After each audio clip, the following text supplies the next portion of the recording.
call the August the 8th, 2023 meeting of Christiansburg Town Council to order. And as we always do, we will take a moment of reflection and follow by the Pledge of Allegiance. So let's take a moment to reflect.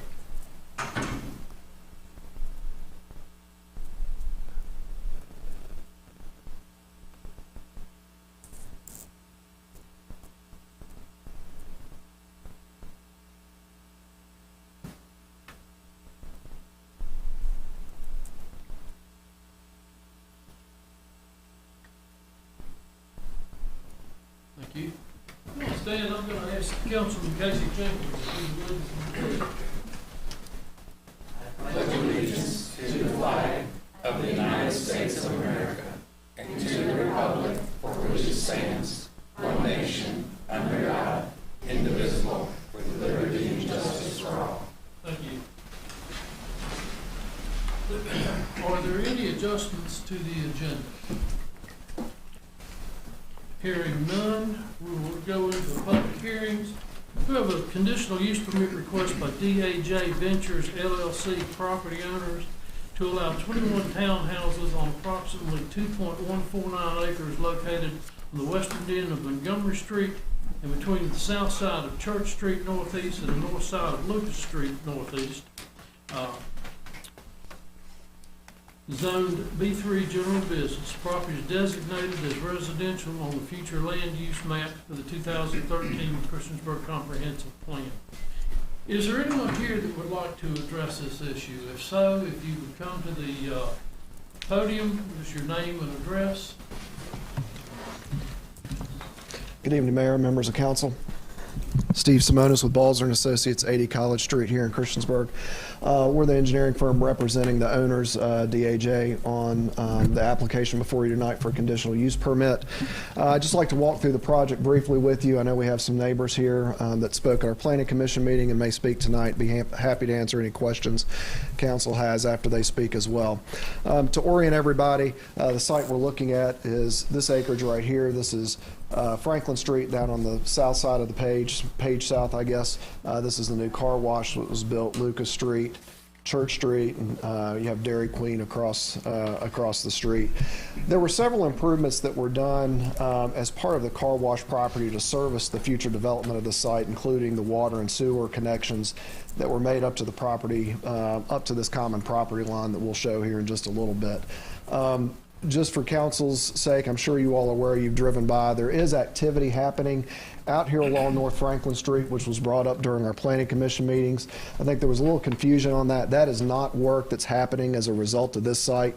Has nothing to do with this project. That I believe are contractors that are working on the gas line improvements for Atmos Energy along North Franklin Street. So just wanted to make that clear as we got into the project tonight. As stated in the application, this is for a conditional use permit. The property currently is zoned B3, which has a lot of, that's our heaviest business zoning, as you know, so there are a lot of heavy business uses that could go in there: hotel, fast food, office.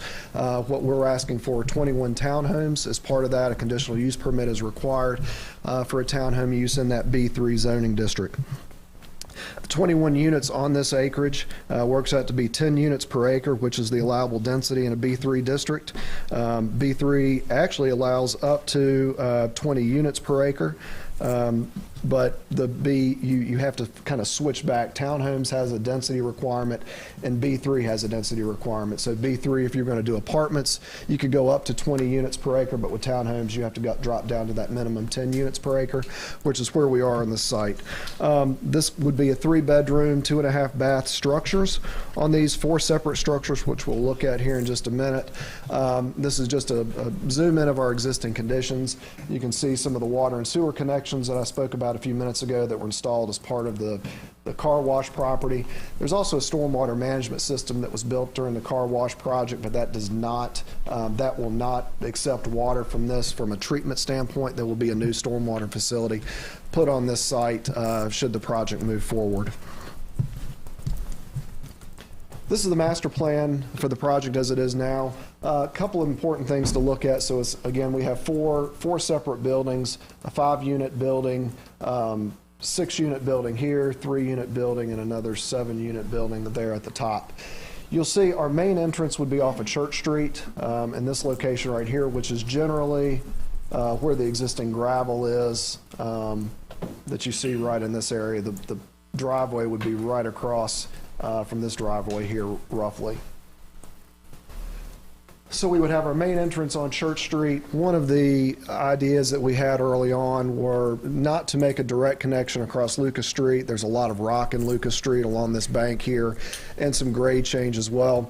But we did feel that it was important to provide a secondary means of ingress and egress to this for emergency services purposes. Montgomery Street currently just stubs into the property. Right here, it just stops right at the property line. So what we're proposing, this would all be private roads internal to the site itself, but we would extend that section, we would tie into that section of Montgomery Street with a private drive that would allow, emergency vehicle access, fire trucks, EMS to be able to make that movement. We don't anticipate that being a movement that our residents in here would use. It's not really a shortcut to anywhere. If you were going out towards Cambria, you'd probably come down Church Street, but most folks are going to be coming in and out on the Church Street entrance down to Franklin. You can see our stormwater management facility. The parking is proposed at 2.85 spaces per unit. We're required to provide 2 spots per unit per town code, so we're providing a little bit more than what is required. So 42 spaces would be required, 60 spaces are what we're providing, which allows for some overflow parking, guest parking, if somebody's got a birthday party, something like that, which we talk about in a lot of our townhome projects here in town. We are providing a dumpster location, so these will not be individual trash cans and recycling cans. There would be one community area for trash. During our planning commission meeting, some of the planning commissioners recommended maybe we expand that from a single dumpster to either 2 or a dumpster and a recycling bin. So we have enlarged that. You can see that here, the 2 double X's there would represent either 2 dumpsters or a dumpster and a recycling container. We are extending water and sewer through the site, so these would be mainline extensions as they come into the site right here. So you've got sewer on this lower section that would tie up, and the water line would tie in as well. We would terminate on this side of the page with a fire hydrant that would service the interior of the site. There's an existing fire hydrant down here at Church and Franklin as well. And the water lines, the existing water lines in this section of town are a little bit different than they'd be installed today. They're actually running along the backyards. So they're very small lines. With the approval of the engineering department during site plan, we're showing those to be tied in, which would help flow, would help that cross connection and the redundancy in a water line. You like to see what we call looping the water lines in. So we feel that would be a benefit to the neighborhood of Montgomery Street with these folks on the block between Montgomery and Lucas. A few of the items that popped up during our public hearings and work session with Planning Commission, traffic was talked about. There were concerns about traffic further up on Church Street. We did put in several owner-offered conditions. So typically with the rezoning, we would guarantee proffers or volunteer proffers as part of this. With a conditional use permit, as you all know, council and planning commission and staff can place conditions on the application itself. We put several in there, and then after our first planning commission meeting, we actually came back in and put a few more in to try to help some of the concerns that our neighbors here on Church Street have with cut-through traffic, especially during construction. So we've worked through that, and I'll go over those here in just a minute as well. The project's planned to be constructed all at one time. Any of the infrastructure, the water, sewer, stormwater management, road connections would have to be installed before the first unit could be occupied. So the buildings might get phased in over time based on the market demand, but the infrastructure, the paving, all that would be done in the first phase. We talked about trash and recycling. Last couple things is we did look at the comprehensive plan. This is shown as residential in the future land use map. It is, while this property is not part of a UDA, which is, as you all know, is where the town encourages additional growth, it actually, the UDA line kind of runs right here. It's part of the Institute, the Christiansburg Institute UDA area. So while it's not in the UDA, it is adjacent to it. So we felt this was a very good use of the property. The traffic itself that's generated from this is very low comparatively to some of a by right use that could go in there as a heavy commercial use. So we did look at the traffic flow. We didn't provide a full traffic study based on the low number of vehicles, but we did provide the numbers as we typically do in the rezoning and the conditional use permit cases based on the ITE manual, which estimates the trips based on the uses for the property. Last thing I will touch on is, again, the conditions that we had offered, and there was one that was added at our planning commission meeting. So I'll just touch through these, all 10, and then add the 11th in there just for the benefit of the audience. The project would be developed in general conformance with this master plan. The conditional use permit shall only be for the specific residential use described above. Townhome units 1 through 11 shall have a covered entry feature over the door at the rear of each unit as they face Franklin and Lucas Street. The reason for that is, while the project is kind of internally focused, we felt that these units here, while they do face a road, do need a little bit more architectural flair to them. So you can see in the application materials we provided, there's a cantilever covered entry on those, on the rear of those units. We've got a few more windows, so we're trying to not make it look like the back door, trying to dress it up a little bit. No construction traffic shall use Montgomery Street as an entrance. That entrance will remain closed during site construction and shall not open for use until the remaining shall not be open for use until the parking lot has been paved and the first certificate of occupancy has been issued. So basically the point of that is we don't want construction traffic, heavy trucks coming in and out of Montgomery Street, as small as that road is. So all the construction traffic during that time would use the Church Street entrance. So we would keep Montgomery blocked off. So all construction traffic number, I think my numbers are maybe a little bit different than what was provided to council, so I apologize for that, but the conditions are the same. Construction traffic shall access from Franklin Street to the Church Street entrance. Signage will be posted at this entrance to prohibit construction traffic from taking a right-hand turn. So again, that keeps people on and off straight from Franklin Street and doesn't drag them through the back of the neighborhoods. No construction vehicles are permitted to park on Church Street, so that will be signed and part of this job superintendent's, site superintendent's part as far as keeping construction traffic off of Church Street from parking. Landscaping, this was another piece of it that came up during the public hearing. So landscaping is required per town code, and we added a condition in here that the primary or the majority of the landscaping required by town code. While we do have to space it around the site, we really want a heavy landscape this area here. Those are the areas that are most adjacent to our neighbors. So this section of Church Street right here, and this back piece as it's abutting the Montgomery Street neighborhood. Project shall have a screened dumpster on site and designated storage space for or a designated storage space for individual trash cans. We've talked it's going to be a dumpster in this scenario. The developer will install curb and gutter and sidewalk on both Lucas Street and Church Street, and that would connect into the infrastructure that was built with the car wash. We just talked about the sidewalks, and I guess the last one that was added in is Planning Commission asked for us to come back in a year to see how the building construction and plans were going, to be sure that if this moved forward from council and we got to that point, that all these conditions, especially the construction conditions, were being met as part of the project. I think that's it for me right now, Mayor. If council has any questions, otherwise I'll sit down and happy to answer any at another time. Any questions for Steve while he's up? Yeah. Oh, I'm sorry. Right here, since this is the car wash, in between the car wash, that seems to be the back of the townhomes. Mhm. And I know you were talking about landscape. Is there anything that's gonna be covering the backs of those townhomes, so there is not that much of a visibility from the back side? The back side of the townhomes from the main road? So are you asking, About the bottom part. right, the bottom here, so you wouldn't be able to see the backs from Franklin, Because of the or building. I guess so there will likely be some landscaping in this area. There are utilities that cut through here that's going to limit the amount of big trees we could plant in there. There's some gas lines and some of the other utilities that are already in place through there. There would be landscaping that would go across. We don't have that specified out yet. But that's one of the reasons, Ms. Hicks, that we, tried to dress up the back of those units so it didn't just look like a sliding glass door with 1 or 2 windows on the back. So those architectural elevations we provided showed that cantilevered covered back door and some more predominant windows than you would normally see.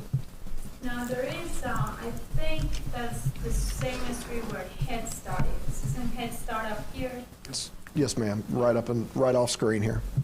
I know that seems to be always a very busy road for sure.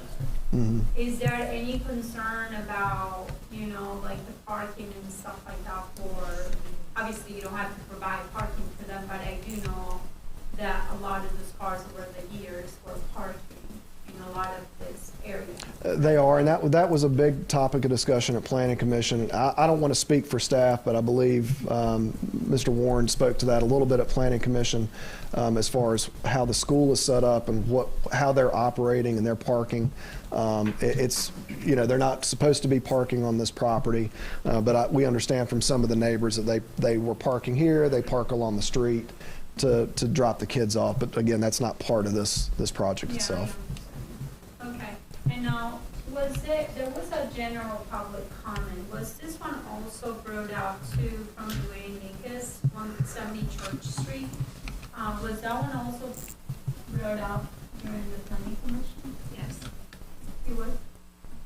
I'm not sure. It was, we just received it today. The written comment, Under the yes. planning commission? I'm not sure if he spoke at I don't believe he did speak at To his, You didn't speak. Is this, well, there's a public comment from July 14th. Is that different than this from him? But you looked at that It's one the same separately. thing. Yeah, same thing, but I was just referring that one to planning commission. Was that read? That was shared with planning commission. Yeah, okay. That one is, were you provided with the comment? I received this one tonight. Oh, okay. Yeah. Okay. Yes, But it's ma'am. the same thing that's in an email that went to planning commission. Okay. is it the same one? Yeah. Well, Tanya I and guess was looking my at it. question was to make sure that Mr. Simonis has it. So I'm glad you have it. Is there anything being discussed? I know there were a lot of things that were discussed during those meetings, but one of the things that I do have concern in, not that it will change my vote on this obviously, but just regarding the traffic on that intersection. Coming to Church Street, getting out of Church Street, and obviously across the street from Derrick Way. Mm-hmm. Is there any plans from our planning department or Randy that you know regarding the intersection? No, there's not. In order for, say, like signalization, there's traffic signal warrants that you're really supposed to meet in order to put in a signal. Mm-hmm. And I don't think probably the side traffic from Church Street would justify basically the warrants. Okay, thank you so much. Thank you. Anyone else? Is there anyone else here tonight to address this issue? If so, come to the microphone, your name and address, and have at it.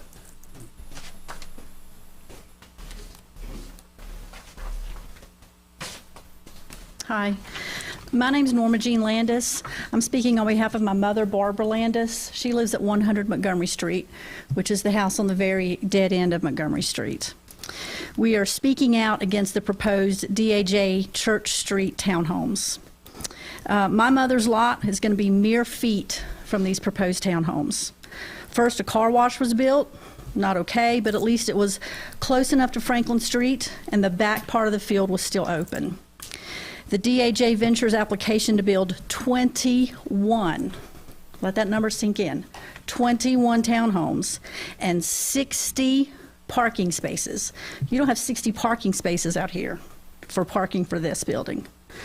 On a 2.149 acre lot has been adopted by the Planning Commission. I'm here to speak out against this build. Understanding how these things work, we are all painfully aware that neighborhood resident comments are mainly to check a bureaucratic box. But I also understand and know from firsthand experience that one voice can change minds and raise awareness. My specific comments are in response to page 9 of the previously submitted application, the traffic circulation pattern. It is untold the number of times drivers have been speeding much higher than the 25-mile-per-hour residential limit down that section of Montgomery Street. There's a dead-end sign at the beginning of the street. People don't pay attention, or they ignore it, or they don't care. They come speeding down the street only to stop at the last minute and make a turn in my mother's driveway, turning around in her grass, nearly hitting her mailbox. Quoting from the application, while it is unlikely that residents of the townhome project will use this connection to Montgomery Street on a regular basis, this is a ridiculous statement. One, if it's true, then there's no reason to open the street. No reason. Two, if it won't be used on a regular basis, then why spend money to make the connection? It will be a waste of DAJ and the town's time, money, and manpower to build and maintain it. Quote, it does provide a loop road that will be beneficial to emergency services for both the townhome project and the residents on Montgomery Street. No, it won't. How this loop road will be beneficial to me is lost, and I need it explained to me. Christiansburg Rescue has been to my mother's home several times over the last 18 months with no problem. If this loop road is put in place, the exact opposite of being beneficial will happen. Increased traffic, which will happen, will hinder rescue vehicles from arriving as quickly as they could if there's no traffic. And if a resident of the townhome calls 911, they're going to enter the fastest way, which is through the proposed 30-foot wide unobstructed access on Church Street. Quote, as this proposal is for townhome residential use, traffic will be minimal. So will this opening be used exclusively by townhome residents? Pages 3 and 4 of these drawings show the street opening marked as private drive. How will this be enforced? Who's going to tell the drivers who already ignored the dead-end sign that it's a private drive? Minimal, estimating 2 cars for each of the 21 units is at least an additional 42 cars using Montgomery Street, and they will use it. 42 cars versus the 10 total cars from the current residents. Only 2 of those 10 travel the entire length of the street. My mother does not drive. I drive to her driveway when I am at her house, and the neighbor across the street has 2 vehicles. Quote, based on existing traffic patterns, no particular existing neighborhood should be negatively impacted, as the majority of the traffic will be exiting to and entering from Franklin Street. So if it's highly unlikely the opening will be used at all, and the majority of the townhome residents will be exiting to and entering from Franklin Street, there's no viable reason to open the dead end. It will have a huge negative impact on the houses in the neighborhood. Just because someone at DAJ Ventures thought it might be beneficial to emergency services to open a dead-end street doesn't make it true and doesn't make it a good idea. It's not necessary, and it will not be convenient for anyone living on either Church, Lucas, Norwood, or Montgomery Streets. And finally, there's a safety issue. The only intruders the neighborhood must truly be concerned about now are the deer who wander through that open field at dusk. If the dead end is opened, the increased traffic of joyriders, house hunters, and busybodies, just to name a few, will still be turning around in my mother's driveway when they decide they've seen enough. I speak for myself and my mother, and we strongly oppose this build. There's no reason other than to financially profit DAJ Ventures to build 21 townhomes on this 2+ acres. The Planning Commission's resolution reads, quote, public necessity, convenience, general welfare, and good zoning practices permit the issuance of a conditional use permit to DAJ Ventures to allow 21 townhouses. I disagree with the Planning Commission's finding, and I ask for proof of the necessity, convenience, and general welfare that will be met by these 21 townhouses. Just because something is permitted does not mean it should happen. Where are the discussions in the studies on the negative impact that it will have on the already over-trafficked Franklin Road, Church Street, and Lucas Street? Church and Lucas Streets, in their current condition, with the current traffic use, need to be regraded and widened for the convenience, safety, and general welfare of those who currently live and drive on it. Instead of building in an already congested area, how about DAJ Ventures plant some trees and lets the grass grow? How about they use it as an outdoor space for their board members to come and sit and watch all the traffic and the near misses that occur on a regular basis? 2 acres of trees and an open space is far better for the general welfare of anyone traveling or living in the affected neighborhoods than 21 townhouses will ever be. I ask you all as residents of Christiansburg to thoughtfully consider complete and unbiased due diligence into the positive and negative effects of this development with the same seriousness that you consider the input of the developers. I ask you to seriously consider the opposition of the people whose lives will be directly affected in only negative ways. There are no positives from the proposed 21 townhomes. There are many layers to this matter, and my main request is, if building these 21, I repeat, 21 townhomes is approved, then I respectfully request that Montgomery Street not be opened. There's no viable reason to do so. There are no pros, only cons. If the board decides to open Montgomery Street against better judgment, then I request the town install speed bumps from 190 Montgomery Street to the noted private drive to keep traffic from speeding through this neighborhood. There are senior citizens and children who live here.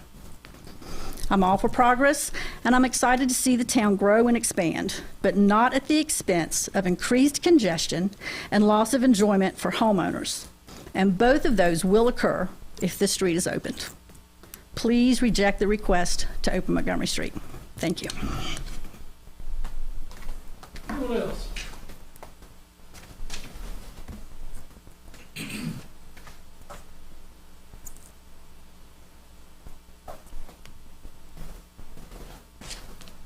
I'm John Dunning, a resident of 180 Montgomery Street, which is about 4 houses from Barbara's mother's house. I'm not as prepared as that young lady is, but I would like to share why I bought a house in Christiansburg in 1999. The lady selling the home was like, this is a great place for a kid to ride a bicycle. Unfortunately enough, I was able to have that young man there, and he rides his bicycle down that road. And what we got going on in Christiansburg here is we've become a lower price point for housing in Blacksburg. So what we got here is Oak Tree Townhouse Light. And what that's going to do is make some developers a lot of money and not necessarily bring community to this town. I've lived there 23 years now, and I'm still a short-term resident compared to a lot of people on the street.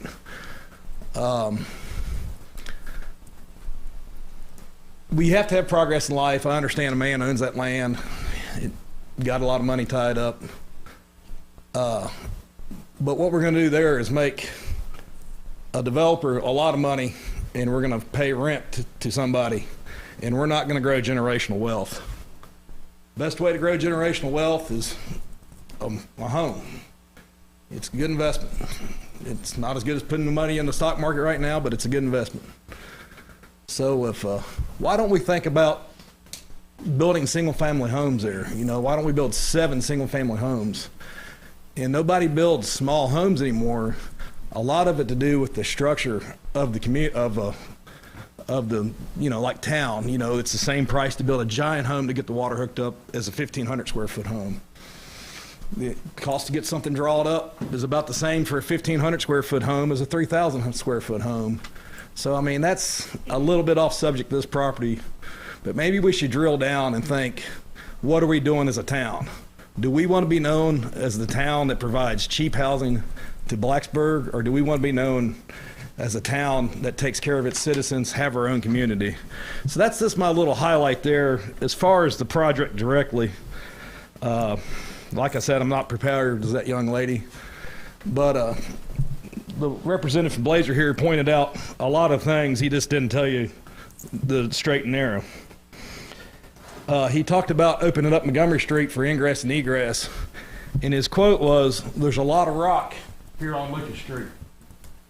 It's very expensive to drill and shoot rock, hammered out. So instead of the developer paying a little bit more money and having immediate ingress and egress there for emergency vehicles, it's much easier and cheaper to open up that road and to destroy an existing neighborhood that's been there 50 years. So should we pay the cost because there's rock there? I don't think so." And the quote, "As small as this road is, I doubt it's ever used." If it's small, why are we going to try to use it? Like Barbara Jean said, this is probably going to go through. I probably don't think it's the best use of that land. I think some single family homes are the best use of land. Maybe in the future we should think of it. But if it does go through, Montgomery Street should not be compromised. People that have lived there 50 years bought a home with the idea that this is a nice working man's neighborhood. I've lived there 23 years. I've had no theft. I don't think that's going to continue if you have that, particularly if that road's open. And if that road is open, the bare minimum should be a speed bump there. I never thought of that. That is a stroke of genius. And like Blazer here said, that it would very, very seldom be used. If you have a resource, you're going to use it, no matter what it is in life. If you have extra space in your garage, you're going to put something there. You're going to use that resource, and that's going to be considered a resource. And I can guarantee you, somebody that's been out, had a beer tin one night, they ain't going to come up Lucas Street and turn in their house. And they're going to skinny through all the existing neighborhoods back there with kids and old people, drunk, and come to that apartments, their townhomes. So anyway, I highly encourage you to think of it as a citizen side, not just think of it as this is going to bring revenue to the town. It will bring revenue to the town, but I don't think it's long-term revenue. It's going to promote a transit community. It's going to be a cheap bedroom space for Blacksburg, probably a lot of game day rentals. I think you should think about your residents and not necessarily think about making developers more money. I think you need to think about generational wealth. Rethink this whole project. Think about building small single-family homes. Waive the inspection fees, waive the water and sewer hookups, build generational wealth. Don't build wealth on developers. If this project does go through, I really think you need to drill down and say, why are we not using Lucas Street as a secondary ingress and egress? And the reason you're not is it's expensive to get utilities and it's expensive to get through that rock. And if that's not done, for God's sakes, please put a big speed bump in that end so my son doesn't get killed. That's all I got. Anyone else?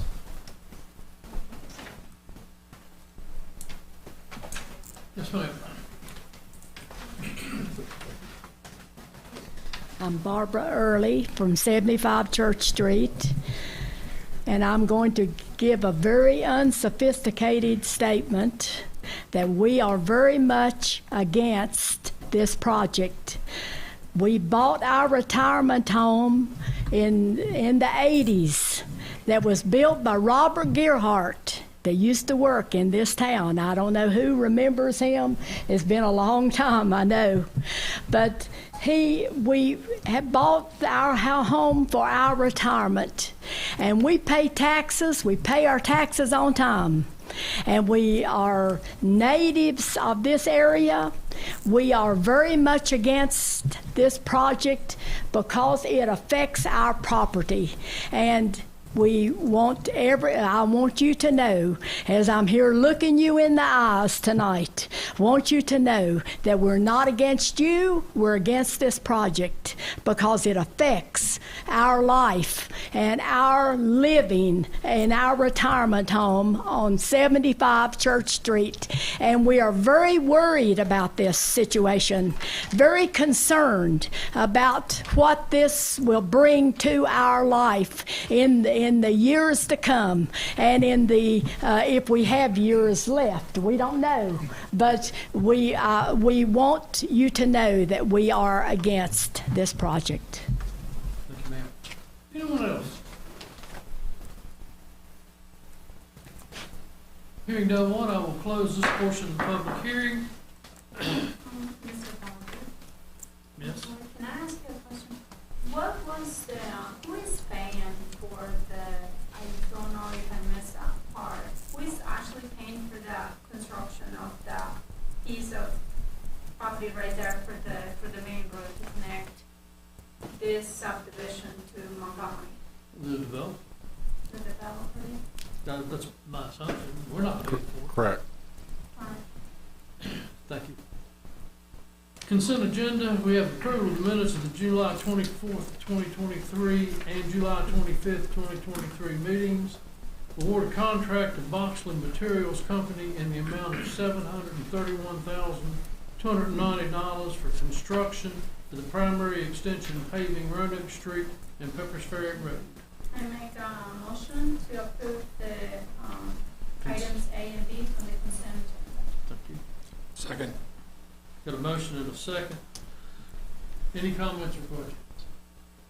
This is not set to pave Roanoke Street. This is preliminary construction to get it back in shape to pave. Is that correct, Randy? No, this would be paving. That's what, okay. That's good. We do it. Madam Clerk. Councilman Bishop. Aye. Councilwoman Hicks. Aye. Councilwoman Hockett. Aye. Councilman Jenkins. Aye. Councilman Showalter. Aye. Councilman Wilson. Aye. 6-8, thank you. Sorry. Introductions and presentations. We have Assistant Engineering Director Justin St. Clair to present on funding programs and capital projects. Thank you, Mayor. So I think back in the spring, Randy asked engineering to give a update presentation on things, and we felt it would be a good opportunity to talk about funding programs that the town uses to get money for projects to build new roads, different type of infrastructure, water, sewer lines, and just give a brief update on capital projects we have ongoing. The first thing, and I won't go through all this, I'll kind of touch more of it in detail as we go through the presentation, but these are just a variety of the different funding sources the town leverages to get projects built. There's several different options and flavors from VDOT that have a variety of funding match as well as requirements for construction. And then DEQ and both DCR have some other programs such as loans and different matches for stormwater program projects. There's actually a recently new ARPA wastewater funds that was put out last year by the state. And then we have a current project, really a plan from the Community Flood Preparedness Fund. This is VDOT's 2-year funding and planning cycle. So there's a lot of information on here, but when it comes to VDOT projects, they have a system. It's a pretty well-oiled machine at this point. And what they have is a 2-year funding cycle. So in even years, they have certain projects and funding such as, we're in odd year now, excuse me. So right now we have revenue sharing and transportation alternatives and the Highway Safety Improvement Program funding process where we would apply for those projects, deliver different information to them. Some of those are competitive scoring. Some of those are just a pool of money that's distributed kind of evenly across the Commonwealth. And so that's in the odd years. And then the even years is when Smart Scale, which you've probably heard that before, those are your bigger projects. Those are 100% funded from the state. Those move more in the even years. So it's a continuous cycle of funding through VDOT where we're either applying for funds, we're planning to apply, we're actively, making agreements with the state to move into projects. And so it's kind of a never-ending cycle. We just finished Smart Scale last year for applying, and the state's already working on new Smart Scale projects for next year's cycle. So it's just a continuous process to make sure that applications are ready to be submitted and that projects are applicable to the funding programs that they're submitted in, so that projects can be successful. These are just a few examples of those funding, and this is, I really like this from VDOT. They have what they call the funding menu, and they have this on their website through the Salem District, and it just gives some breakdown as to the different programs they have and the match and the types of things like that. So for Smart Scale, one of the projects we finished in the past couple of years, the North Franklin-Cambria corridor, so that was the kind of redevelopment of that corridor from Cambria Street down to Independence Boulevard. We did receive funding last year the cycle before, to redo the intersection at Depot Street in North Franklin. And then we have transportation alternatives. Those are kind of more of your smaller pedestrian style programs. There are limits, so those are limited to about $2 million per biannual cycle, and that requires a 20% match. And then we also have the Highway Safety Improvement Program, which funded previously the Chrisman Mill rail crossing improvements, and most recently we got approved to change out all the back plates on our signals to be the high visibility. Instead of just the black back plates, they would be highly reflective, so in the event that the power was out or something, a driver would be able to see those back plates more easily to recognize there's a signal there. It also keeps people attention at night if they're driving and not really paying attention. That high visibility helps them see that, so it's a safety improvement. Revenue sharing has kind of been our bread and butter for the past 5 or 6 years. There's been several projects funded and delivered through that program. Most recently, we have Stafford Drive intersection, so that's a signalized intersection at Stafford Drive and Peppers Ferry Road, and Cambria Trail that was funded. And we actually just got our consultants under contract for those projects and are having kickoff meetings for that design. We did receive recreational access funding to build part of the entrance road into the park, Booker T. Washington Parkway, and so that provided a good chunk of that construction.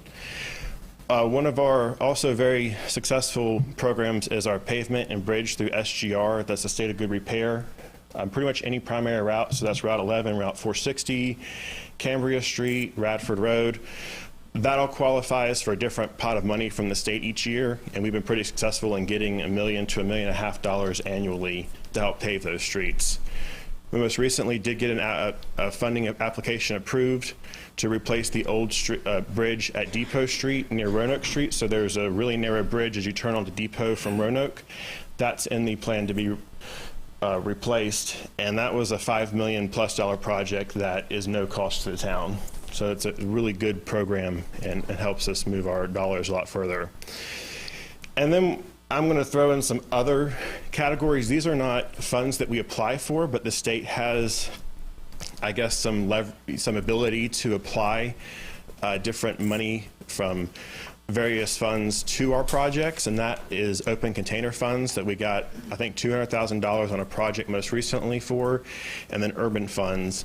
Again, I don't really know how they decide how to parse that out, but they've came through if we've had like a funding shortfall on a project, and I've been able to apply that to those projects to help them get funded and built. Just as a quick background and kind of a pat on the back to the engineering department, over the past 10 years, we've been able to secure over $45 million in grant funding and only match $20 million of that. So we've had an excess of over $65 million of investment in our transportation network. And the town has actually been awarded LAP of the Year 3 times now.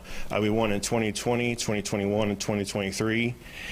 That's an award that the Salem District gives out to their locally administered programs, various localities, and it's basically a metric of how well you're delivering projects. Are you following up? Are you involved? Is the town submitting reimbursement requests on time? And basically how fast we're able to move a project and spend the funds that they've given us.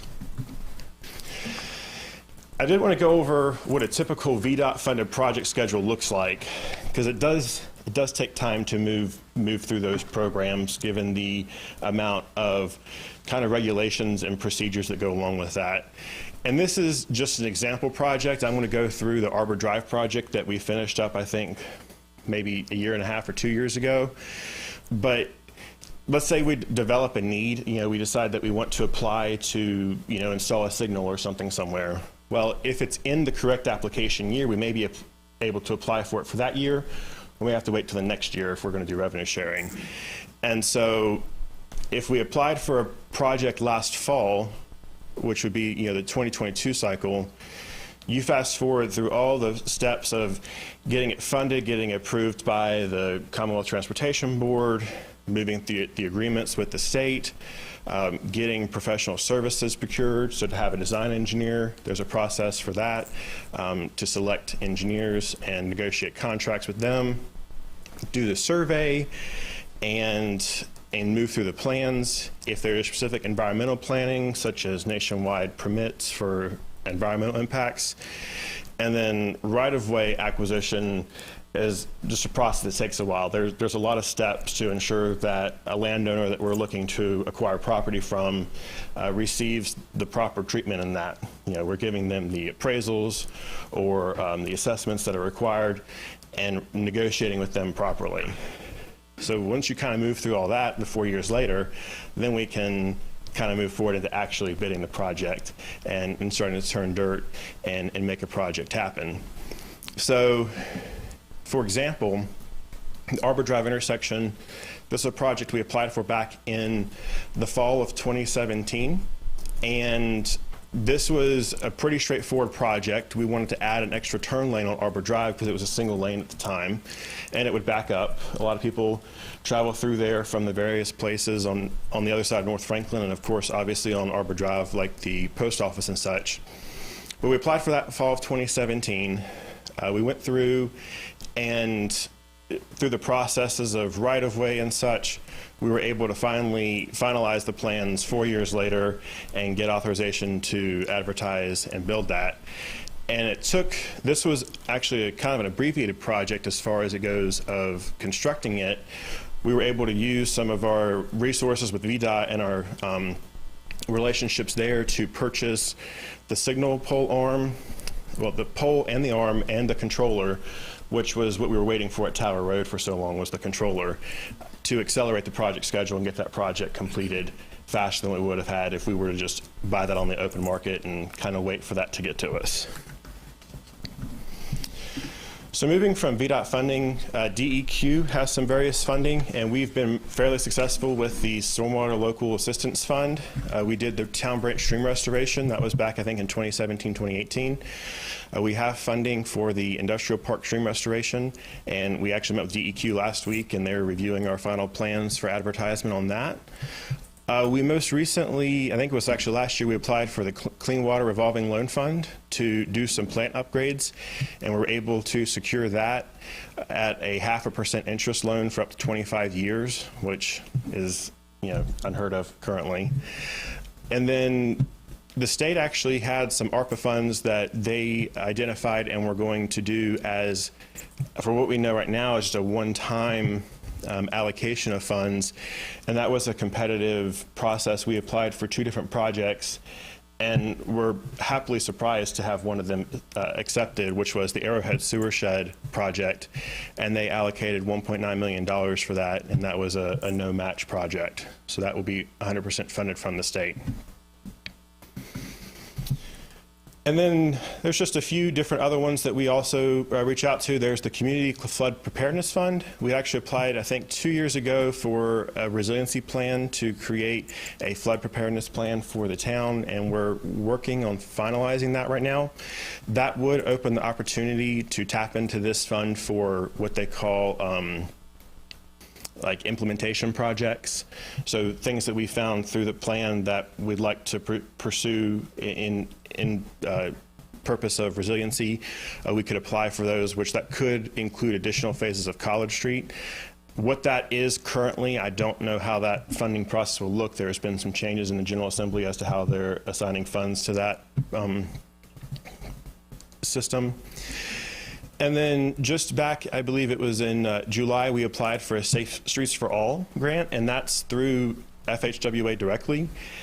They offer both planning and implementation grants, and so that was the resolution that was supported on July 11th. And so with that, that would allow the town to create, a pedestrian safety action plan and a general plan for non-motorized users of our roads and streets and sidewalks and such. So if that was awarded, we'd go through the process of making that plan. And again, that would open up the opportunity for us to apply for the implementation projects that are shown from that work. So I did want to include a list of all the projects that are ongoing in various phases, and these are all the VDOT related funding that we have. Some of them are literally just starting. Some of them are in construction.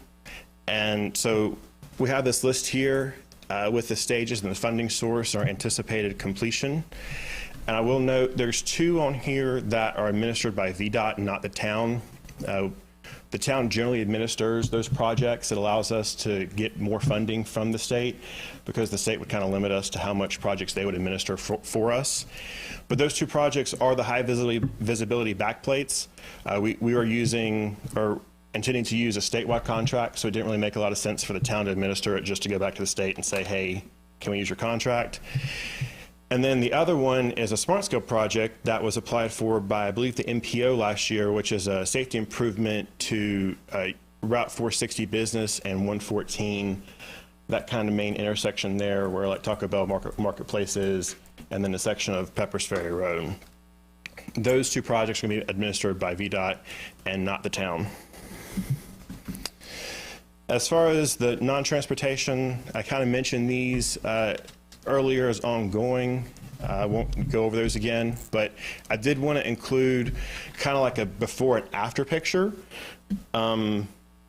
If you're familiar with this view, it's much different now, but this is kind of standing, the aquatic center being on your right here, looking back toward the skate park. This was probably in like 2016, 17. And, the stream was just kind of doing whatever it did here. There was no trail or anything. And then through the various funding programs we had, we were able to do the stream restoration and make that a much nicer facility in the area. And also, we used transportation alternatives to build the Depot Park Trail and then the crossing that goes over to the aquatic center, the little bridge there. So, that's kind of what happens when the whole program works together and you can leverage those different type of funds. You can see material changes and just really a great asset to the town. I don't know how often you might walk through there, but it's beautiful to walk through there now, whereas before it was a little grungy, to say the least. But, it's been such a change over the past 5 years, and using those different programs, we were able to make that a reality. So with that, I'd be glad to try to answer any questions for you. Yes. I just wanted to say thank you for everything you guys do for us. Thank you. I know Green County and planning have done an absolutely amazing job trying to get this funding for us. I guess I do have a question regarding the connector road. I know you were saying that there is some money funding in state, but do you think that that's actually a possibility within the next couple of years? So the recreational access funding was only for that first section that was built with the park. There's been no other state funding allocated toward the connector route. We've applied for that route in SmartScale and have not been successful in receiving the funding for that. Was there anything out on the public mentioning something about connector road recently because of all of the signatures and I guess what are they called, the petitions that they had signed recently? I'm not aware of anything that would be the impetus for that. Every time we apply for it, we have a public hearing. Well, I don't want to say we have a public hearing, but there is a resolution of support that council provides. So it is ran through a council process where it's noted publicly that we're trying to apply for that project, for those funds. I wasn't sure if there was a situation that brought it up most recently. Okay.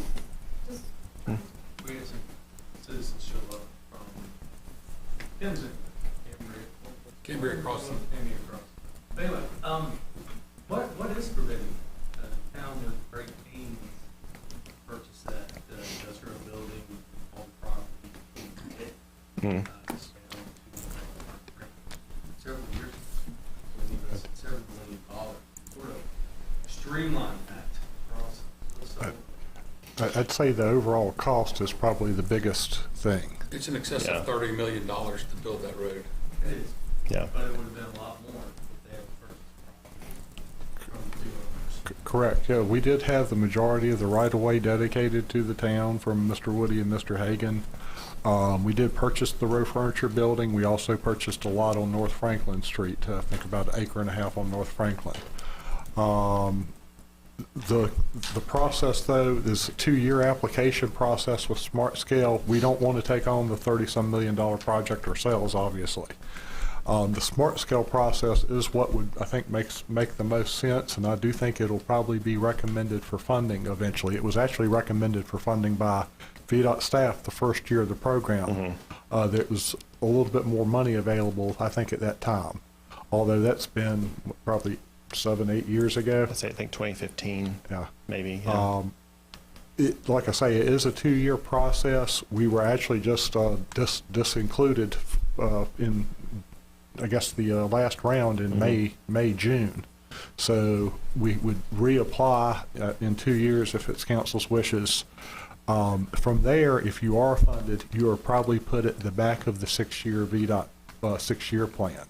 So if you were looking 2 years out funding wise and then being put back at the 6-year plan, that road is probably 8 years out, kind of best case scenario. And if anybody remembers correctly, the widening of 114 that's now completed was in the 6-year plan for VDOT for 26 years. So, don't hold your breath, but it does take a lot of time. I don't think I saw the connection from South Franklin to Ronald Street. Is that still on the plans for future? Oh, the Parkway Drive extension? Yeah. So it is. We've broken that up. We've applied for that in Smart Scale as well. We've tried to break that up to make it more competitive. Again, Smart Scale is a competitive process, and they basically take your score and divide it by your cost. So the more it costs, the less competitive you're going to be. So we broke that up into 2 phases last time. I know the EDA is looking at extending that road, and so basically the more that it can get built out, the less we would have to build and be responsible for in that application. But it's still out there and something that we would continue to pursue. Sure. Any other questions? Comments? Thank you, Justin. Thank you. This is the citizens' comments portion of the meeting where if you would like to come and address council on any matters, please feel free to do so. The operation is the same. You would give your name and your address, and in citizens' comments, you limit your comments to 3 minutes. Is there anyone here that would like to address council?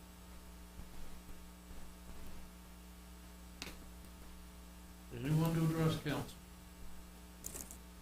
Citizens' comments are closed. Committee report, street committee report, Mr. Bishop and Ms. Hockett.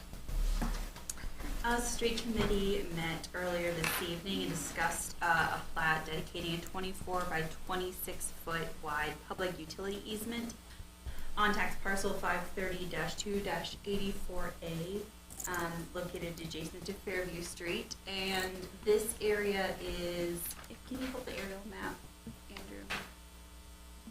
If you have it handy.